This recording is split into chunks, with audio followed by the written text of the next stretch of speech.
Hi, Dave. Obviously, you're a little direct with your post-game comments the other night. Just a thought on using that as an educational tool, ensuring that you get a better start and more complete performance today.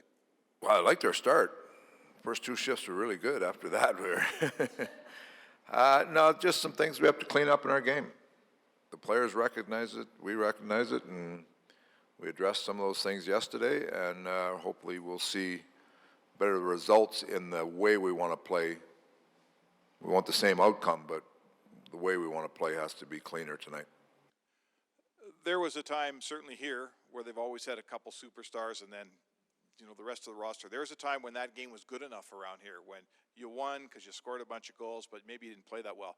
Do you find this group to be pretty receptive to your that we won, but maybe we didn't play so great? Very. I mean, the goal is a lot bigger than winning on a Wednesday night, the seventh game of the year. The goal is to be much better than that. And to be a playoff team, you have to be a team that's earned the right to be a playoff team.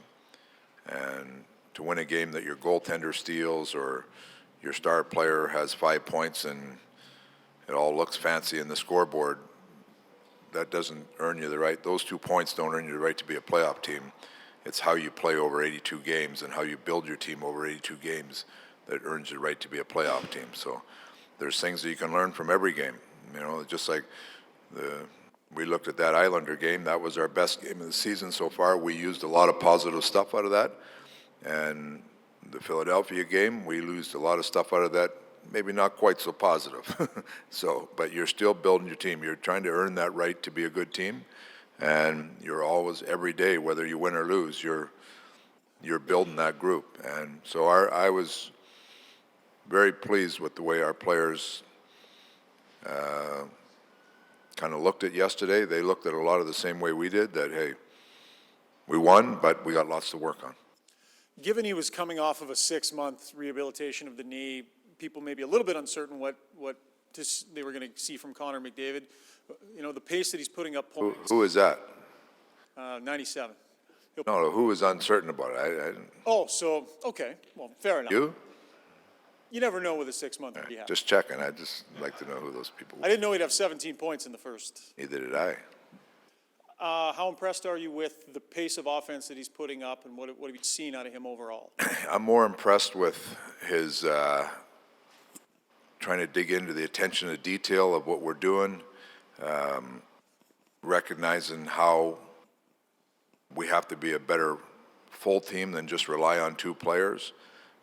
His ability or his passion to win, and his the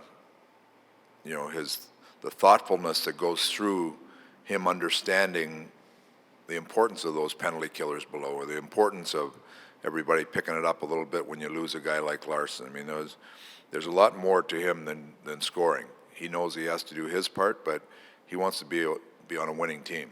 And I think those are the things that he's enjoying way more than the points right now. Dave, any lineup changes at all from Wednesday? Yeah, Jim wanted Haas in, so we're going to put him in. And don't say, hey. Yeah. Don't be derogatory tomorrow to them then. Cross my fingers he plays well. You know what? I'll tell you a little story. Just I know we don't have time here, but in exhibition season one year in Dallas, I put Mike Heika on the bench. And he would always second guess who we put in the shootout. And in exhibition, he was going to do a story about the chaos that happens on the bench. It was a real good story, actually. How he wondered how players just fly in and off the bench, and he wrote a story about it. But we happened to go to a shootout that game, and I handed him, that's when you had to fill out the 3 players. I handed it to him, he filled it out, and he lost. I said, don't ever say another word again.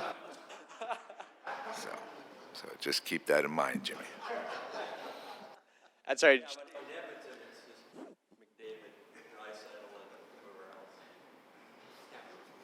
Why did you want Haas in then? You must have been like bottom 6. Right?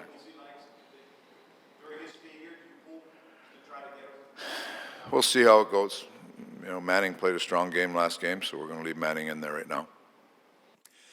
Dave, you mentioned how there was parts of your game you didn't like in Philly. The Islander game, everything you did well.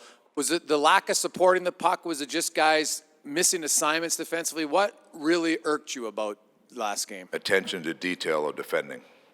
And defending, some of the defending, when I say defending, it's just not checking. It's you defend well with the decisions you make with the puck. And we had some combination of poor details in defending, leaving the slot open, turning away, poor details of turnovers, and taking bad penalties. All three of those were no-nos. And you look at, I think they had 25 attempts on their power plays. That's putting yourself in a big deficit. Now, if we don't capitalize on our chances, then that game could go the other way in a hurry. So we just have to recognize I recognize what really happens in a game and keep the percentages in our favor. If we do that, we'll be fine. That wasn't a percentage game for us the other night.